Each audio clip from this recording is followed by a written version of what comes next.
BBC Sounds. Music, radio, podcasts. Hello, I'm Adam Fleming, and this is AntiSocial from BBC Radio 4. On this episode, milk and protesters. We will try not to sound like this. Cancel culture is just accountability culture. Your words are utterly reprehensible. Someone who has never been offended by anything. No, because I'm not a wet wipe. It's racist, xenophobic idiots. That is absolutely Just because you perceive something doesn't make it true. Instead, we'll try and have more understanding, and we'll be less troll, more droll. Every episode, we pick one subject. Today, the protesters who aren't crying over spilt milk, as they encourage us to move to a plant-based diet. Protect our planet! Protect our future! That's some members of a group called Animal Rebellion, who recently sprayed white paint over the gates of Parliament, blockaded some of the country's biggest dairy facilities, and drilled holes in the tyres of tankers. Scores have been arrested and some charged with trespass and criminal damage. The protests were paused after the Queen's death, but the debate about veganism and the merits of direct action continues. Dairy products come from violence, but we have the power to make it stop. You're never going to persuade me because I think you're a hypocrite, like a lot of vegans I've met. We're in a climate and ecological emergency at the moment. We know that animal agriculture is a leading cause of the climate crisis. So hopefully these eco-militias will face lengthy prison sentences. We're going to look at this from a few different angles. We will trace the rebellion family tree, explore some claims about the dairy industry with one of our Radio 4 cousins, work out where our taste for milk really comes from, and we'll sort our soya from our oats from our almonds.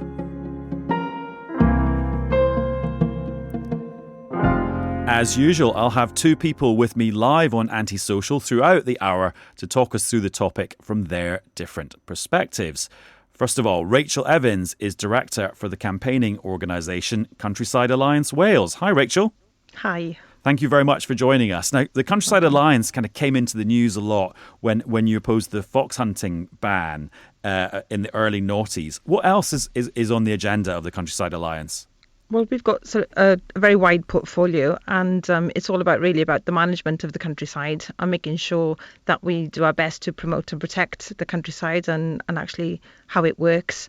And part of that, of course, is the food supply chain. So we're huge advocates of locally sourced food, rural businesses, people who've set up their own business, producing low air mile food and so on, and supporting local communities. So it's all about promoting the countryside and rural communities and just doing the best so that we can for our members and supporters out there. And you've got a personal connection with the dairy industry through your family? Of course, well, I'm a dairy farmer's daughter from Carmarthenshire, so the heart of the dairy industry here in West Wales, bordering, of course, with Pembrokeshire, another great dairy producing county. And I was fortunate enough to grow up on a dairy farm.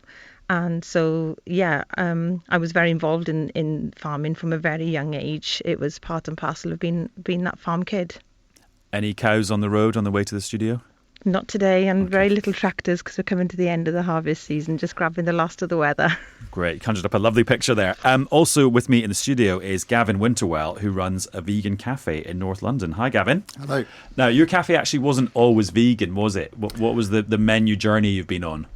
So we started as not run-of-the-mill cafe. We're a very nice cafe. We do particularly good coffee. We do nice croissants, and ham and cheese croissants was at the heart of our breakfast menu. We even did a bacon and quail's egg donut back in the day. And then my wife and I took about a year to explore farming and really look into it and confront ourselves with the realities of what we were looking at with the dairy that we were getting and the meat. We were asking butchers and farmers at markets, where do your lambs get slaughtered and so on.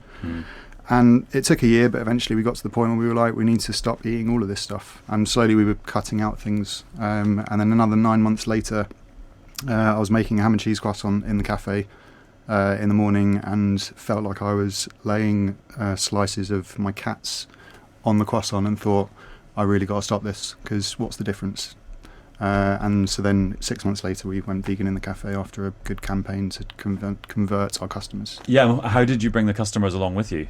We had a little booklet saying this is why we're doing it, and each page was a little bit about each industry and why we were cutting out eggs and butter and milk, and a lot of conversations in a very short space of time before they jumped on the train, because we were under a train station. So I sort of got quite good at trying to get the point across in a very quick and non-judgmental, non-confrontational way, and leave them with some like seeds to grow in them and have a think about it.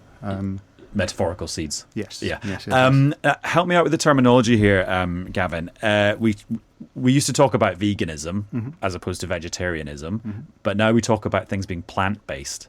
Is plant-based the same as vegan?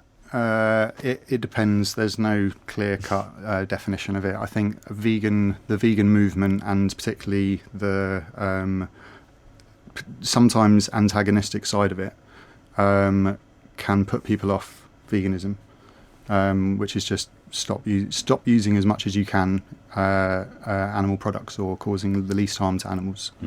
So plant-based is a softer term. It's like the modern version of it. And Rachel, how about you? I mean, has your diet become a little bit more plant-based over the last few years as this become more prominent as an idea? Not at all, to be honest with you. I'm quite comfortable eating meat. I'm very careful as best I can about selecting as much local produce as I can, so supporting heavily my local butcher. I obviously buy from the supermarkets as well, but I look for the red tractor mark, which shows that it's high quality, or also the RSPCA farm assured quality produce. So I haven't changed my diet at all, to be honest. I have tried not that long ago some plant-based food. It did nothing at all for me, to be honest, but I completely accept that others want to try this and take pleasure from eating it, but it wasn't for me. Full disclosure, last night I made Jamie Oliver's veggie chili, but from a completely non-political perspective, just because it's very tasty and very easy for a non-cook like me. Right, okay, we've got lots to talk about in this hour. It's going to be absolutely fascinating. But Animal Rebellion's actions first caused a big splash this summer when they went into a fancy department store and poured milk all over the floor in the food section.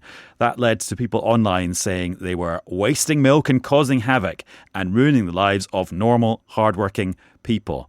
But where did Animal Rebellion and their tactics come from? There is a clue in the name. They're an offshoot of the group Extinction Rebellion. Graham Hayes is Head of Sociology and Policy at the University of Aston, and he studies how environmental social movements grow and work.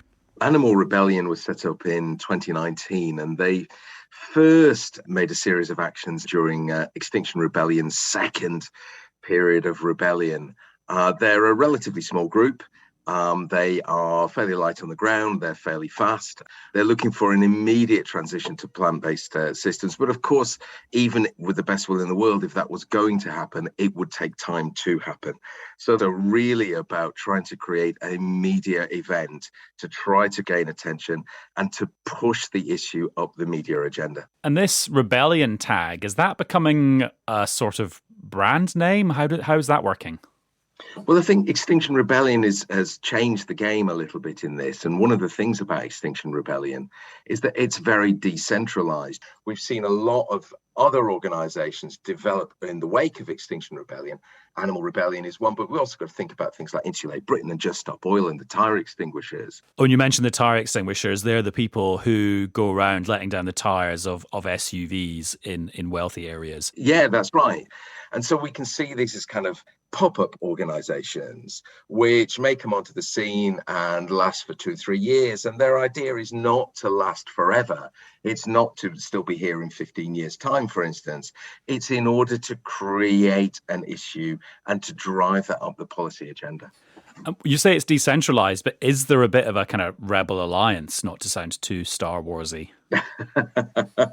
Yes, I think there is. Look, they're decentralized, but these are all linked. I think we have to see them as being part of a wider network, which is sharing ideas about how to go about producing change. And clearly, if you're a small movement, if you don't have the power, for instance, of the industrial labor movement, what is it that you do in order to attract that attention, in order to get politicians and the press interested? And one of those is using your bodies in creative ways. And those can be obstructing the road, those can be sit-ins, those can be, I think we've seen Animal Rebellion drilling into the tires of Muller distribution lorries. And therefore, there's all sorts of relatively simple, relatively straightforward things that can be done by small numbers of people without too much training, which enables them to be quite effective. And how does animal rebellion fit into the kind of the history, the recent history of direct action groups? Well, I suppose if you're thinking about direct action groups, we'd go back to the 1960s and the 1950s, and we'd go back to the US civil rights movement, which created a kind of a toolkit for obstruction, for various forms of disobedience. And then the environmental movement, which developed after 1968, really relied on a lot of these tactics. And talk to me about this division between people who are called fluffies and people who are called spikies. This is a type of terminology which is used. Fluffies tend to be those who are very legalistic and see themselves first and foremost as citizens operating within the law. So when Greenpeace formed, it was very much concerned with bearing witness, with not intervening, with the idea that you go to the site of, say, nuclear testing and observing it to show that the world is watching, is looking the state in the eye, is speaking truth to power. And truth is very, very important to that. The idea of knowledge is really, really key here. Now, on the other side of this, you've got what we might call the spikies. So it's relatively small scale, soft forms of sabotage, breaking machinery, construction equipment, sometimes logging. And this has got a history which is associated with groups such as Earth First, for instance, or the Earth Liberation Front, and is not about acting openly and publicly, but it's about being effective, taking direct action to stop environmentally harmful things from happening at source. So are animal rebellion fluffies or spikies then? I'm not sure which one they are. There's a little bit of both. I would suggest they're probably more fluffy than they are spiky, but nonetheless, different groups undertake action in different ways. So Extinction Rebellion would tell you in advance what they're going to do. They're trying to get as many people involved. And there's a basic idea of just sitting down in the road to do things. So property damage isn't really part of that toolkit. But as we've seen with Animal Rebellion, there is a willingness to undertake action at night. There is a willingness to undertake forms of property damage, such as drilling into tyres. But in the end, we've also seen Animal Rebellion, for instance, outside Parliament, openly acting and being arrested and therefore going to court. So there's a little bit of both. There's just slightly blurred lines there. But in the end, they're probably more fluffy than spiky. Thank you to Graham Hayes. So, Gavin, what's your view on what Animal Rebellion have been doing over the summer? So I think they're part of a bigger movement and they're part of a bigger message. I think every social or environmental movement that's trying to make change in the world is going to have elements of people that are going to not be able to just sit down and wait for the politicians to change things or for the society to see what they're seeing. So I think there's always got to be a place for them. I wouldn't join them. I've done a little bit of activism myself, but nothing where I've damaged property. But it's part of every movement, I think. Have you been on a bit of a journey in terms of what your activism is? And the last stop was having the chats in the cafe. No, that was early on. That was my first bit of activism. We made the cafe go vegan before I did any activism because I just sort of trusted that this was the right thing to do. I'd seen and read up a lot about it. But it was after that I went on my first. It was actually my first thing was a cheese festival at Borough Market. We went and just tried to engage with people who were walking past about the dairy industry and what we'd learnt about it. I've hung a banner outside I tried to hang a banner outside the Arla factory near where I live in Aylesbury. Ended up putting it on the canal, Regent's Canal in London, about Mother's Day. I think this makes you very fluffy, doesn't it? I think so. I'm not I wouldn't. Would you ever be tempted to get spikier? I wouldn't slash tyres. No. Not my bag. Okay, Rachel, I mean, I saw a tweet the other day that compared the Animal Rebellion people to the suffragettes, people who were controversial at the start but were doing the right thing. Do you think they're actually doing the right thing by just getting us to talk about this? Well, no, I mean, like what was said there now, they're a small group and they're desperate for media attention. And whilst they might have got the attention of the media, they've lost the attention of the general public by undertaking acts of violence and, basically thuggery and vandalism. I mean, Gavin, obviously a business owner himself, as he said, he wouldn't go around slashing tyres. It's totally unacceptable to disrupt somebody's business in that manner when their business is to just deliver the milk. And the property damage that was referred to in that clip that we listened to, this is criminal. This is a criminal offence. And whether you're a fluffy or a spiky within Animal Rebellion, you should not be conducting yourselves in that manner.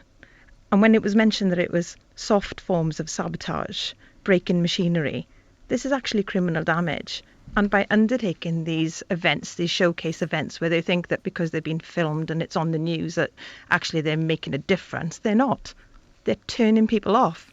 People are not engaging with them. All they see is the disruption they're facing, the disruption they're causing, the wastage of food by pouring it out over shop floors, and then defacing historical monuments.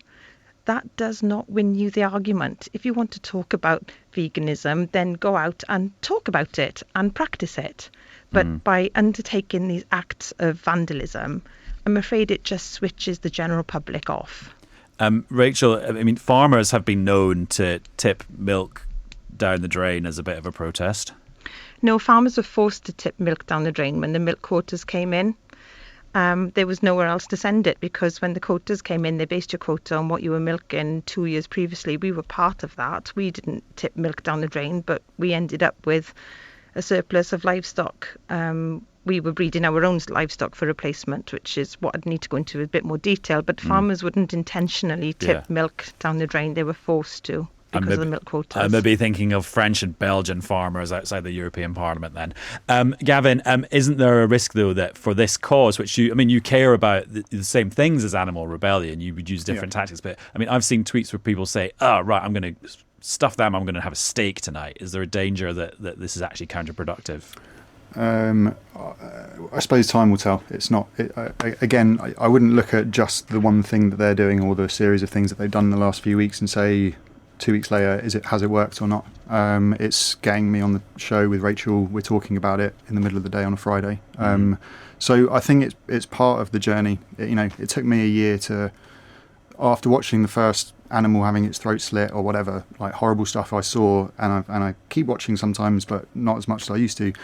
Eventually your bucket of knowledge about animal agriculture fills up and spills over, and then you're like, okay, I'm going to go vegan now. But I just wonder, are there tactics and techniques that you're more or less comfortable with, like pouring the milk on the floor, like 4 pints on the floor of a very posh department store, versus, and we heard the quite vivid sound effect at the start of the program of drilling into the tires of the lorries. Would you be happy with one and not the other, or? I think as long as people aren't getting hurt, I think there's a place for all kinds of activism. And Animal Rebellion said that they use strictly non-violent direct action, and they're absolutely committed to peaceful action. And they say that every day they send a letter to number 10 Downing Street to call for dialogue so that they could bring their disruption, as they call it, to an end. Right. Now, people throw around a lot of claims on social media about how the dairy industry works. Some of them have already been hinted at. There's one video on YouTube called Dairy is Scary that's got over 6 million views. And when that baby cow is born, it's pretty much immediately taken away from its mother and locked in a crate. Because if it stayed around mom, it would drink her milk. And that shit's for us. And you see, a mother cow's bond with her young is very strong and affectionate. And she sometimes cries out for days in search of her baby. But nobody gives a shit. Time to call on Charlotte Smith, the very well-spoken presenter of Radio 4's Farming Today, to tell us how dairy farms actually work. So the average UK dairy farm has about 140 cows. When they reach about 2.5 years old, they get pregnant. And after the calf is born, it's separated from the cow after a day or two. It might be longer. It really depends on the farm. And then the cow goes into the milking herd for the next 9 or 10 months. On average, they produce about 8,000 litres a year. Now, what happens to the calf depends on its sex. Females are kept to go into the milking herd, and the vast majority of males are reared now for the food chain. Oh, so it's not true that male calves kind of get killed at birth? That used to be the case, particularly when things were very tight many years ago. I think it changed probably about a decade ago. Retailers helped set up schemes which saw the bobby calves, as they're called, reared and go into the food chain for burgers and things like that. Also, many more farms are using artificial insemination and sexed semen, so that reduces the number of male calves. I did ask the National Farmers Union about this, and they told me that 95% of male calves will now be reared for beef or rosé veal, and the industry is committed to eliminating culling calves, they said, by next year. And why are the calves and the mothers separated so quickly? That's partly they stay so that they can get the colostrum, and then they're separated because what's farmers that think again? that's the. So there's the same with women. The first milk that you give has the antibodies and stuff like that in it. So once they've had that, then they're separated, and farmers see that as the fairest way to do it. And obviously, it means that when their milk comes in, that goes to us. So for a vegan, it is fundamentally wrong to separate a calf and a cow, and they see the whole way that dairy industries across the world are run as wrong. Whereas many vegetarians and many people who eat anything and everything just don't have a problem with that. There are some farms which do it slightly differently. There aren't very many of them here in the UK because it's quite niche, but that's called a calf at foot dairy, and that's where you keep the calf and the cow together, and then they are separated for a short amount of time so that the calf doesn't take all the milk and the cow is milked, and then they go back together again. But obviously the milk from in that system is much, much more expensive. And talking about the economics of this, is there a way that farmers could, I don't know, take less milk from the cows, kind of treat them less intensively, but still be able to make a decent living? I think farmers would say they don't treat them intensively to get the milk in the first place. They would point out that they've used genetics over the years to breed cows which produce more, and then they also now give them high protein diets, again, to produce more, and also to make sure the milk is what they want, either for liquid milk that we would have in tea, or for cheese, for instance, which needs different proteins and fats. While the number of dairy cows has fallen over the years, the amount they produce is up, and it's worth noting actually that the number of dairy farms has fallen. The smaller ones just aren't economic, so they've gone and farms have got bigger. Margins in dairy farming are very thin. They're not making much of a profit now, actually, even though the milk price is really high. It's 48 or 50 pence a litre that farmers are being paid. For context, in 2016, it was about 19 pence a litre. There are people who do it slightly differently. There's the calf at foot dairies that I've mentioned. Some farms milk just once a day, for instance, and they generally then tend to bottle the milk themselves and sell it in vending machines, either as raw milk or they pasteurise it themselves. Other people, for instance, make their own ice cream or kefir or whatever it might be, and that means that they keep more of the value that they've added. They make more money from the raw product. Now, when you go online and start researching this, very quickly you come across some quite distressing videos. There's a quite famous one on YouTube called Dairy is Scary.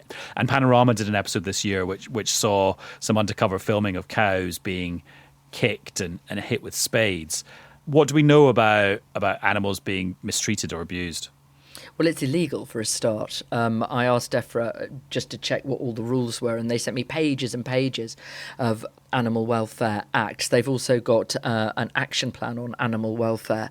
And also there are retailers inspect farms as well as other industry bodies. Farmers say you have to like animals to work with them every day. You have to treat them right to get the best results. But there are, I guess, always going to be people who are not doing that. But generally, the farming industry will say it's really rare. And what has the rise of oat milk and almond milk and soy milk and all the other milks done to the traditional dairy industry, do you reckon?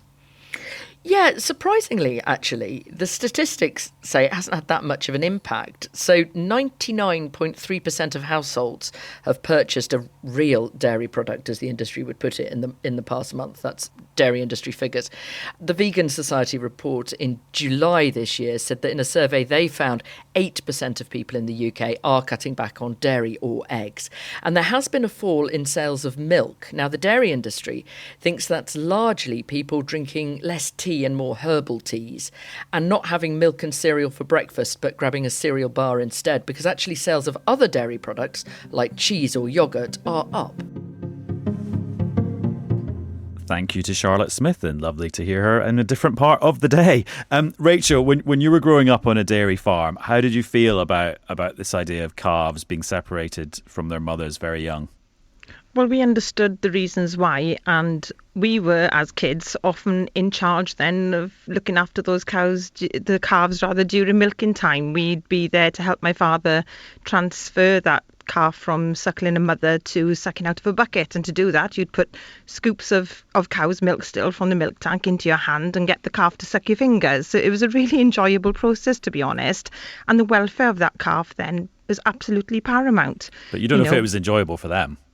Oh God, when the calf is there drinking the milk and his tail is swinging from left to right and it's nuzzling you and rubbing into you, of course they're enjoying it. The calf is well looked after and nurtured.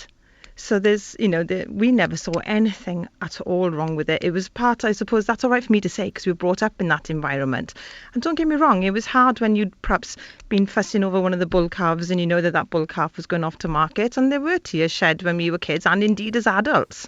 And when we're talking about getting rid of some of your dairy cows, there's one old Jersey cross cow that we kept for years beyond what we really should have. And we were all really sad to see her go. But, we were not a sanctuary. We were a working farm and a business. And that was part and parcel of it. But the calves are definitely well kept. There was a specific shed for our calves where they had individual pens and they could also mix as well. So they were very, very well cared for. And of course, they were still having cow's milk, and then we'd transfer them then after about 12 days onto powdered milk. Gavin? And the cows weren't that bothered, to be blunt. I think, I completely respect where Rachel's coming from, and all dairy farmers, I understand that they are a business and it's their livelihood and it's their identity. It's a huge part of humans that we identify in a tribe, and, I'm now a vegan. Rachel's family was dairy farmers.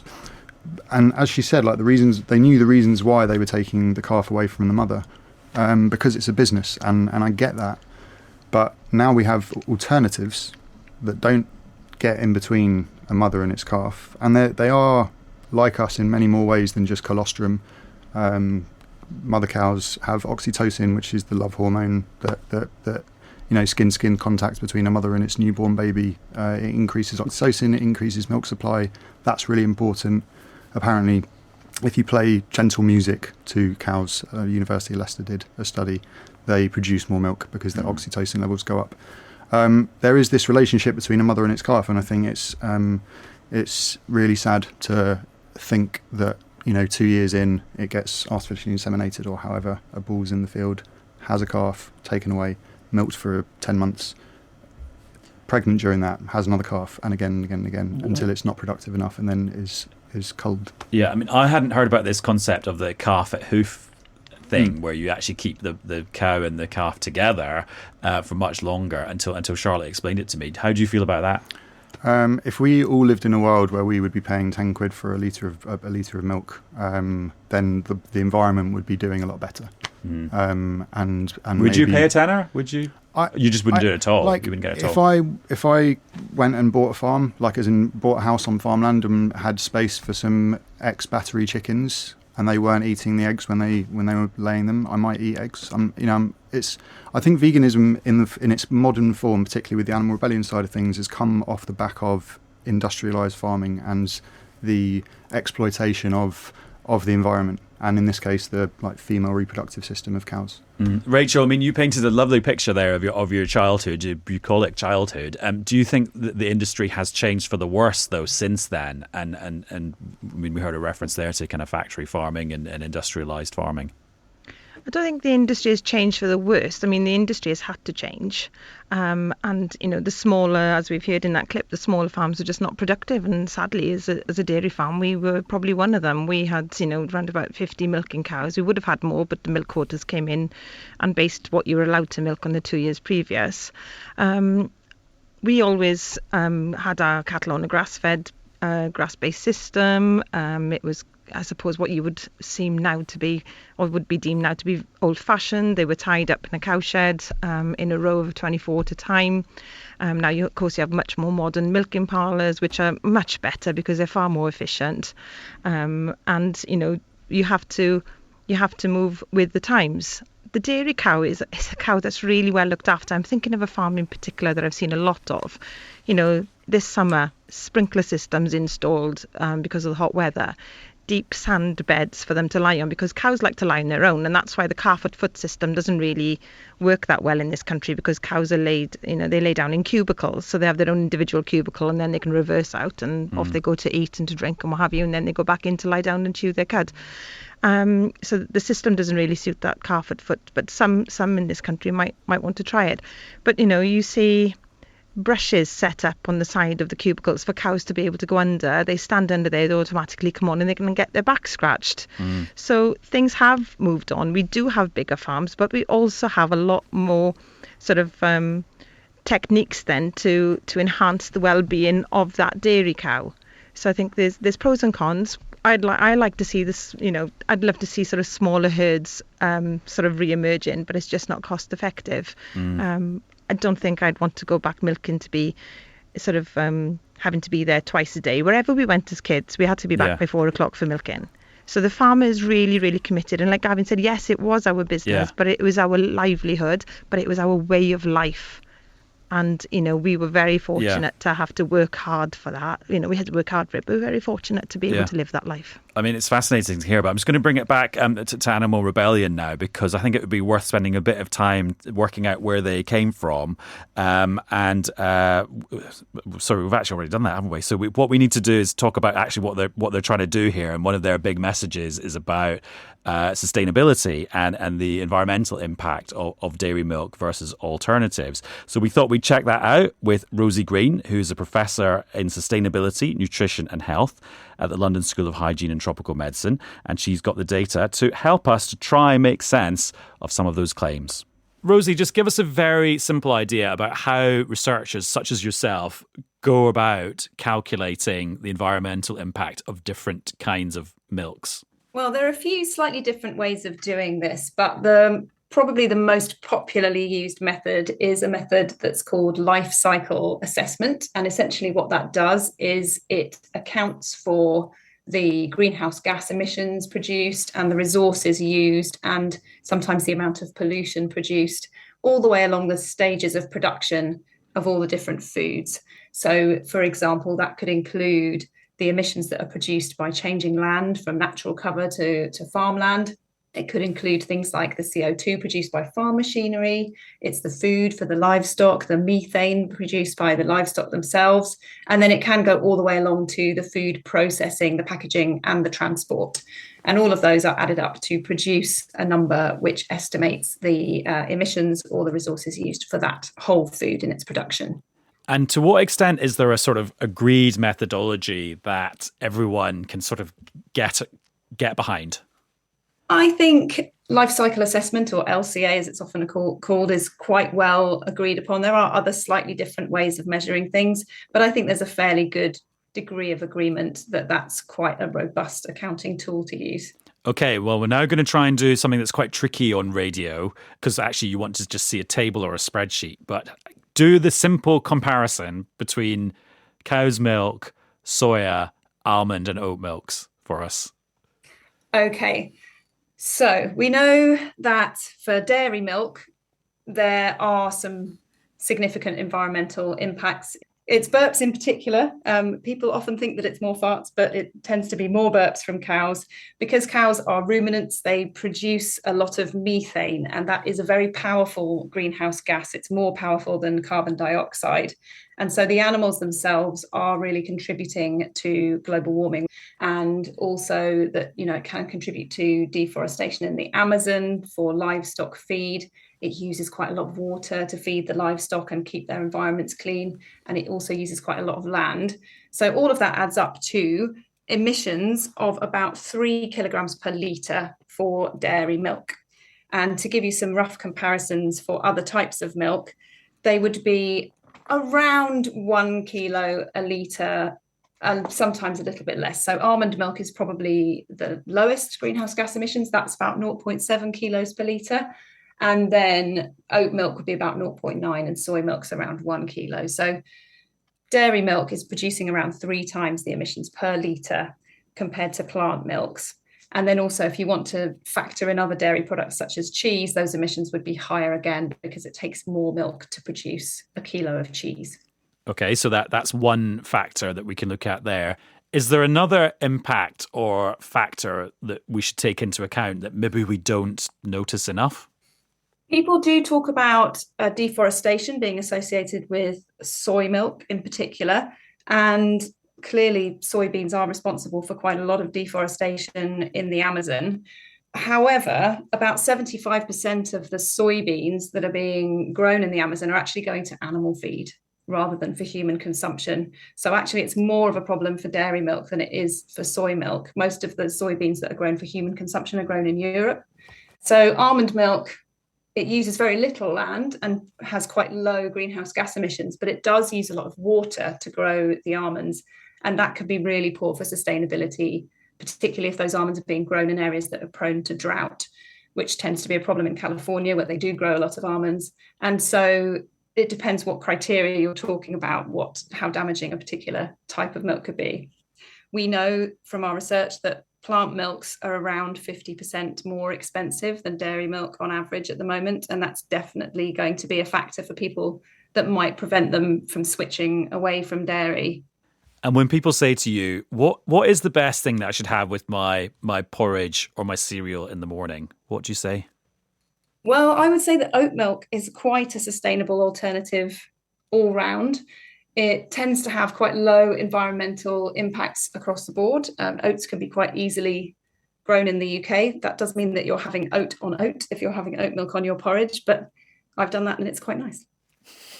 A recipe idea as well. Thank you very much. What do you make about the argument about removing livestock from the food system entirely? This is a slightly difficult one, and I wouldn't say that there's a scientific consensus on that. I've seen it very persuasively argued both ways. From my perspective, I think it's difficult to imagine a world completely without livestock, partly because ruminant animals in particular, so cows and goats and sheep, they can digest food that isn't suitable for human consumption, and then they can convert it into a form that we can eat, or to a protein that we can eat. And so they can be a really important source of nutrition, particularly for people in low-income countries who are completely dependent on livestock for getting nutritious foods. And also some people would argue that grazing livestock can actually help to support biodiversity in particular ecosystems, and also that they can help to capture carbon. So it may not even be the most sustainable option either. I think there is consensus that we definitely need to radically reduce the amount of meat and dairy we're consuming in the UK, but removing it altogether, I think, might be more difficult.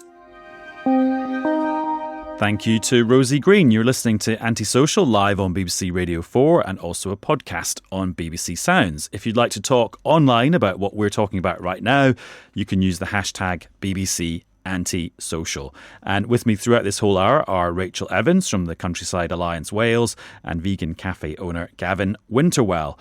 Rachel, you heard there's a scientific consensus that we should be eating less dairy and meat. How do you feel about that? I'm not 100% convinced that there's a scientific consensus here. I mean, let's look at what the dairy cow can achieve for us, okay? So farmed animals are crucial in tackling climate change because grass-based systems improve the ability of soil to store carbon. And the British dairy cow emits just 2% of the total UK greenhouse gas emissions. Not forgetting the carbon footprint of milk produced by the dairy cow in the UK is nearly a third lower than the global average. So the British dairy cow is very efficient there. When we look at oat milk, it's like a Frankenstein cocktail made up of ingredients which are imported products from all over the world. I looked at one well-known brand, which obviously I won't name on air. The oats were grown in Sweden and Finland. Rapeseed oil was Sweden. The vitamins came from France, Middle East, Asia, as well as potassium iodine. And the salt came from Denmark. Now look at the mileage and the effect on the environment, shipping all that ingredients in to create oat milk and trying to sell that oat milk to the public as a better alternative than low food miles dairy milk. Although, as we know, calculating food miles and working it all out is a total nightmare, because actually things can be grown more sustainably quite a long way away, transported quite sustainably, and actually the net impact on the environment can actually be a lot less than you might think. But Gavin, this does prove, though, like going vegan ain't easy when it comes to milk, is it? Because you've still got to make choices, and your choice could actually be bad for the planet. I think I've sort of come to terms with, or come to the conclusion that oat milk is not more sustainable than dairy, but less unsustainable, probably. Because I think the way that we I don't quite get the difference. The way that we consume things in the world, we've got to stop looking at our consumption as being in any way good for the planet. Like, we're not drinking oat milk and leaving the planet off in a better place than we found it. It's just maybe less bad than drinking dairy. Okay. And as Rosie just said before, like we need to do radical changes to how we consume food to really make an impact on the future of the environment. So I think oat milk is a step in the right direction, but I think, it's still shipping water around the world, which drinking coffee every day is not necessarily going to be as sustainable. It's sustaining my business, and drinking milk is sustaining the dairy businesses, but sustaining the planet, I don't think it's getting better by the day. What do you think about the argument that actually we do need cows in the ecosystem because they're part of the ecosystem? I don't know about that. I think cows can get on with things without us getting involved. There's an island in Scotland called Swona where a herd of cows were just left because it was uneconomical to bring them over to the mainland when that's what was happening at the time. And they're just a wild pack of cows now that are just left to their own devices. I don't know necessarily whether can we just have them on the land but just not kill them? Okay, Rachel, I feel you want to care for them. Yeah, I'm sorry, but I mean, you can't just have them on the land and not kill them. You have to care for these animals, and you have to put their welfare at the forefront of everything you do. From the minute you get up in the morning to the minute you close your eyes as a farmer, your animal welfare is priority. And I just wanted to mention, coming back to this whole argument about cattle being the sort of cause of climate change and so on. If we look back at what Lord Debon said... contributor rather than cause. The contributor, sorry, yeah. So if you look back at what Lord Debon said when he was chairman of the Climate Change Committee, he said that pro-vegan activists were wrong to argue that eating meat was not environmentally friendly. And this was muddying the debate by calling for a plant-based diet. And he went on to say they do it because they have other views about animals, but they have to accept that it is not about climate change.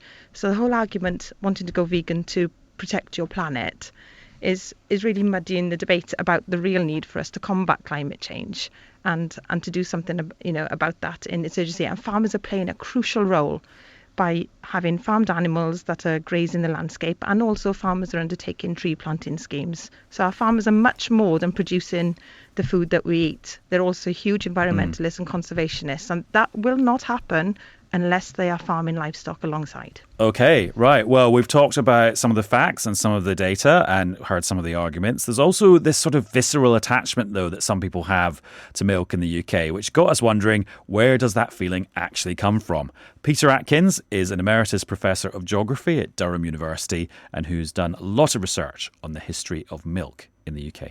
Milk at the beginning of the 20th century was regarded as being a kind of medicine and was dispensed in small amounts to children who were thought to be malnourished in one way or another. In the 1920s, there was a test on various school children to see whether they actually benefited in terms of gaining weight. Here we're talking about children who were underweight because of malnutrition in one way or another.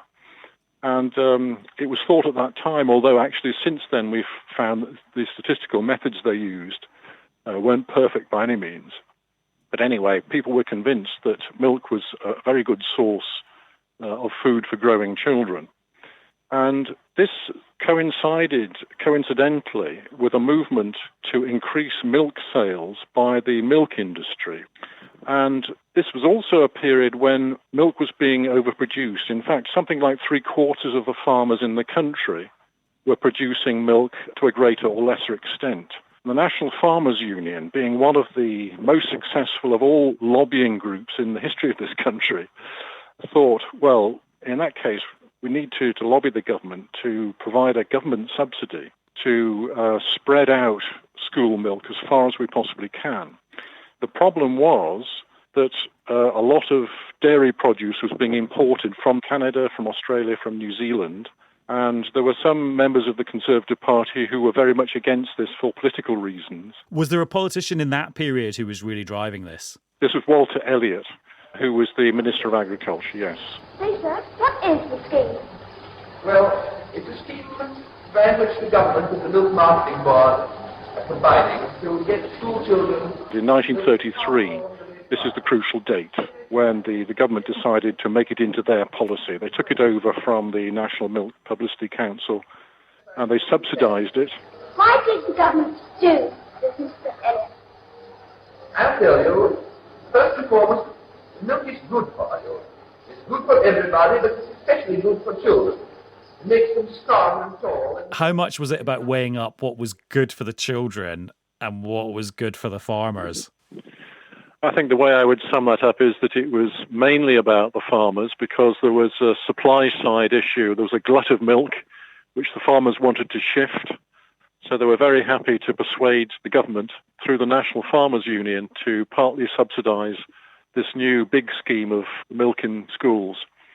So if you want to put that in one sentence, it would be that the milk in schools scheme was fattening the farmers as much as, if not more than, fattening the children. What happens when we get to the Second World War? Yes, a very important change.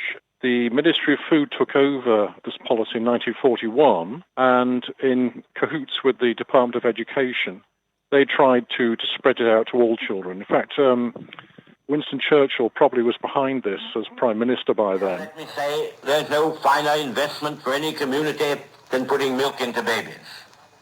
Healthy citizens are the greatest asset any country can have. And in 1946, all charges to parents were abolished. And after that, it became a kind of universal thing, really. For my generation, the baby boomers, we all had milk in school out of these 1/3 pint bottles. I can still remember the smell of the milk as it went off. And what was this doing to the nation's attitude to milk? I think it made it extremely popular.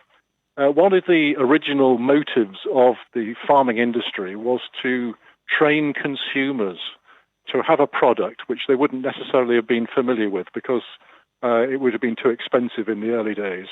But with the subsidy, it reached a far greater audience. And the peak of milk consumption in this country was the 1950s and 1960s.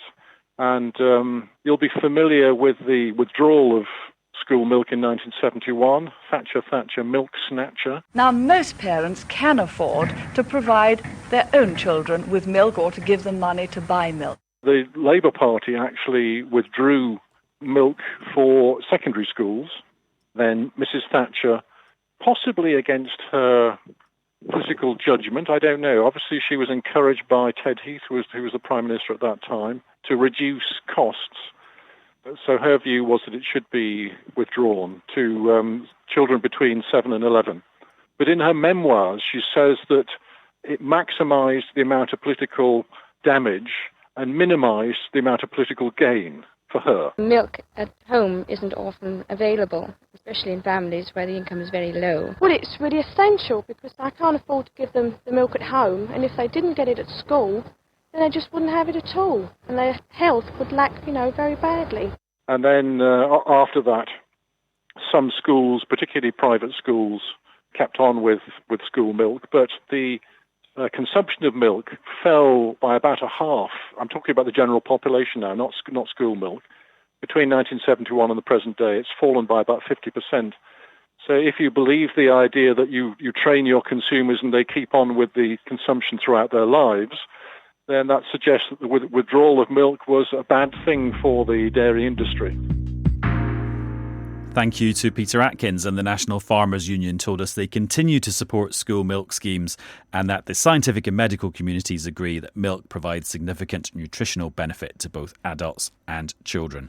Well, we've got a couple of minutes left with Gavin and Rachel before our time is up. Gavin, do you think that kind of history and that emotional attachment to milk makes it harder to get people to switch to alternatives? Yeah, I think it's a staple of most people's lives in the Western world or all over the world. So yeah, it's definitely a hard thing to get away from. Maybe less so now, as I think someone mentioned earlier about just plain milk is something that people don't use so much, but all of the other parts of our culture that food plays a part in, cheese, and so on. Yeah, so it's definitely a hard thing to remove from your world. But I don't necessarily think that the vegan options are. Like the vegan cheesemakers have got a lot less time to have done what they're doing than the dairy cheesemakers. So I don't think they're there yet. But there's lots of other things that taste really good that you can have instead of cheese or drink instead of milk. Rachel, what did you make about that quote from Peter Atkins there when he said that the school milk scheme was more about fattening farmers than fattening children, or at least as much about fattening them as the children? Yeah, I don't think the farmers go fattened very well on that line. But look, milk is not fattening, okay? We get fat because of our diet. So gaining weight occurs when we take in more energy and calories than we use up through our daily activities. So milk is not fattening, but it is obviously full of nutrition. It's naturally rich in protein and provides 7 essential vitamins, including the vitamin B12, which is not naturally present in a vegan diet. And 31% of your daily calcium can come from just 1 200ml glass of semi-skimmed milk. Now, going back to the days, I was a 70s kid, so I remember even though we had plenty of milk at home and all we had to do was walk out and dip the tank and transfer that into the kitchen jug, which is a task that my sister and I undertook daily. We had, absolutely bang on fresh milk. You couldn't get it any fresher, but we still enjoyed peeling back that foil top in school and having that glass of milk. It was just delicious. And when the chap said he can remember it going off, I can never remember the milk in school going off. All I can remember is that fresh, crisp taste. And the line, milk is medicine. Milk, dairy is good for you. And you mustn't let that sort of... yes, there is a historical connectivity, but people... Generally, as you've already said, it's a staple of most people's lives, and they accept milk for what it is. But Rachel, are you worried that it's kind of disappearing from people's? It's not becoming a staple anymore. I'm not at all worried about that because we certainly don't see that. And in the shops who sell milk, they certainly don't see that. I mean, we're more than likely to walk into the shop and they run out of milk, rather than them having too much and they're selling it to you at a discount price because it's gone off, out of date. I'm not at all worried about the future of the milk industry.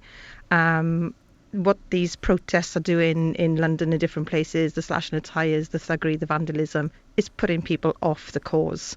And we put, 20 years ago to yesterday, nearly 500,000 people in the streets of London, March for the Liberty and Livelihood, March for the Countryside Alliance, with no vandalism, no thuggery. It was a wonderful experience. I wasn't working for the Alliance then, I was part of the march. And I think if you're going to carry on with this vandalism approach, then you're going to put people off your cause. You want to do something good for your cause, then talk about it as we've done today and champion it through verbal and Gavin, dialogue. Yeah, and Gavin, very quickly, does anyone in this shop mention Animal Rebellion when they come in for their...